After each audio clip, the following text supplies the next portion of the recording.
Hi, and welcome back to the second module of the course Music and Society. In this module we investigate some ways in which music can contribute toward constructing, destructing or deconstructing individual as well as collective identities. And, hopefully, you've also read the rather demanding excerpts from Mark Taylor's book Erring, a philosophical rethinking of the concept of identity.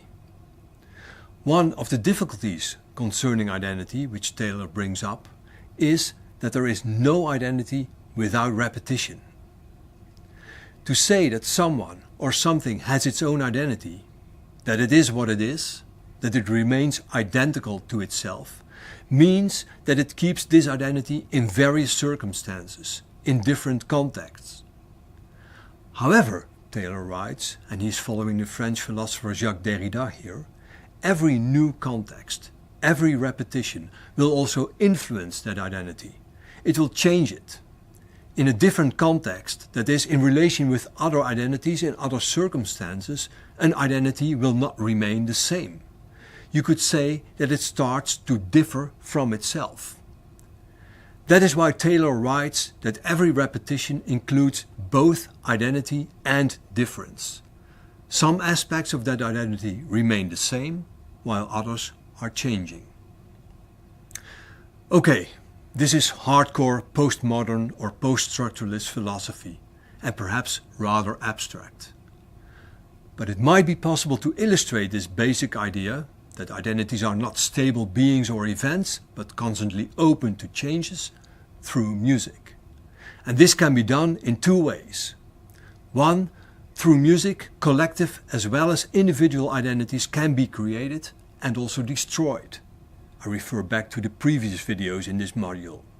And two, the identity of the music itself might endure changes when it is repeated in another context, presented in a different setting or environment.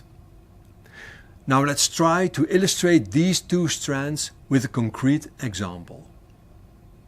And I guess almost all of you will be familiar with this tune.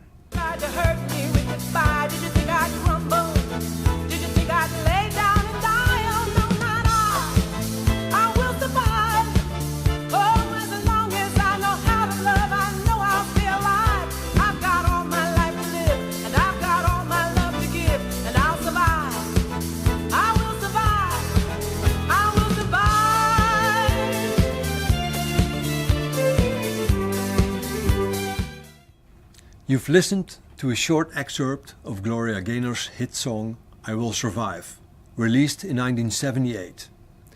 Since then it has remained a popular disco anthem.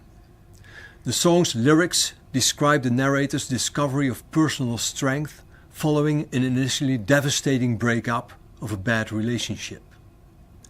Although it has especially attracted women and gays, over the years it has become meaningful for everyone who has overcome just about any difficult situation.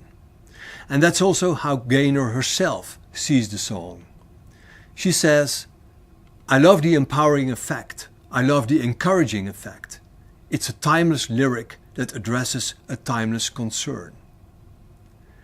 If personal identity can be defined as the core set of ideas you develop about yourself, that evolves over the course of your life and that shows itself, at least partly, in the way you interact with others, I Will Survive certainly contributes to give expression to this personal identity, independent of the social or cultural groups to which you belong. Through identifying with the song's theme and lyrics, you receive a means to express your personal struggle in life, your grief, your current being in the world. Gaynor's own personal circumstances are exemplary in this respect. The empowering and encouraging effect she noticed in the song came at a time when she had just spent 6 months in a hospital. The song served as her own source of motivation to survive. Okay, now take a look at how the song's meaning could shift and be used to create or endorse a completely different identity. I will survive for as long as I know how to love. I know I'm still alive. I've got all my love to live.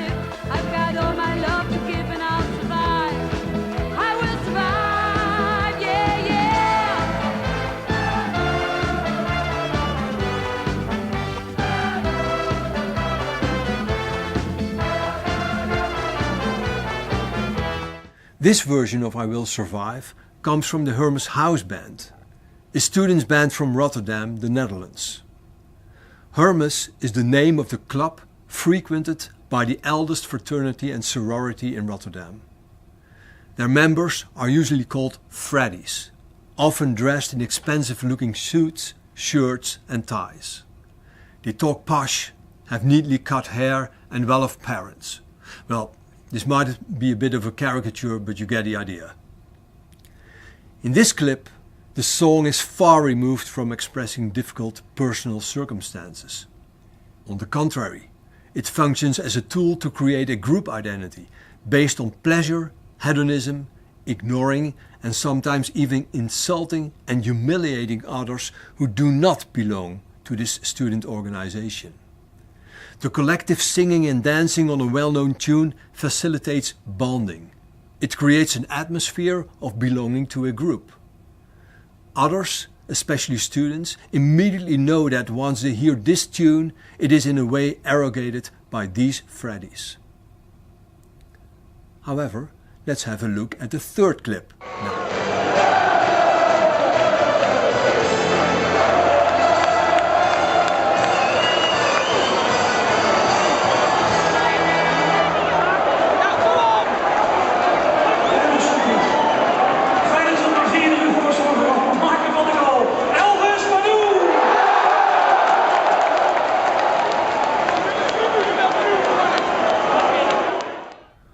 Although first claimed by some particular Rotterdam students as their theme song, their anthem, here the same song, the same but also different, as we learned from Mark Taylor, is now confiscated by a radically different sector of the Rotterdam population, namely the supporters of Feyenoord, who have hardly anything in common with those Freddies.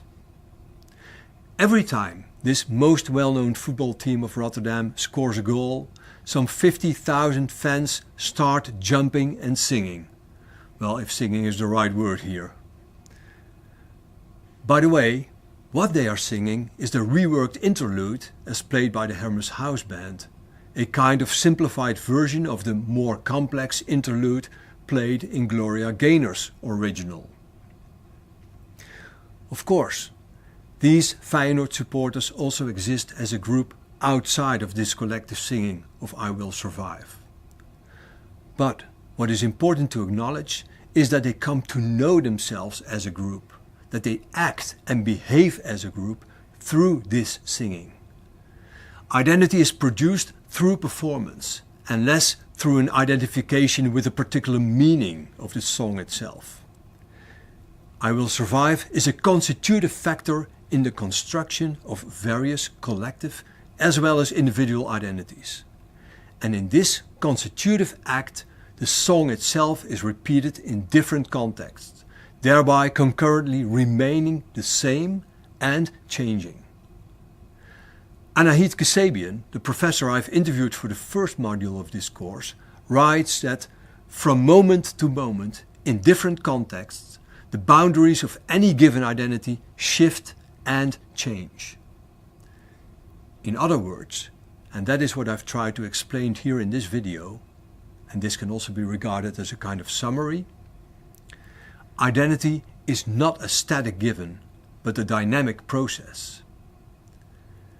In the next video, Hafez will interview one of the most well-known classical musicians and conductors of our times, Daniel Barenboim, who has become famous for forming an orchestra consisting of both Israeli and Palestinian youngers. Let's see what he has to say about the relation of music and identity.